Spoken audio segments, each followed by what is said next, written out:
ჩვენი ქვეცნობიერი არ განგვსჯის. იგი იღებს ყველაფერს, რასაც ვლაპარაკობთ.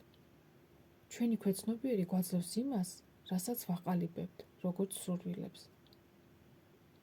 ჩვენ გვაქვს არჩევანი და სანამ არ შევცვლით ფიქრებს, სიტყვებს, შინაგან დიალოგს, ყველაფერი დარჩება ძველებურად. ქვეცნობიერი არ განგასხავავებთ თქვენ და სხვა ადამიანებს.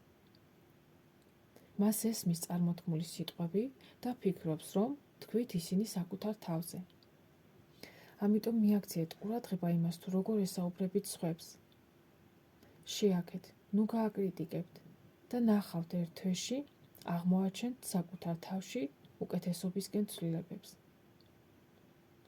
თქვენ ის ერთადერთი ადამიანი ხართ, რომელსაც თქვენ ცხოვრებაში რაღაცის შეცვლა შეუძლია. ყველაზე მნიშვნელოვანია საკუთარი თავის სიყვარული, რადგან თუ გიყვართ საკუთარი თავი, თქვენ არც საკუთარ თავს მიაყენებთ ზიანს და არც სხვას. ეს მშვიდობის რეცეპტია. რაც უფრო მეტი ადამიანი მიხვდება ამას, მით უკეთესი გახდება ცხოვრება ჩვენს პლანეტაზე.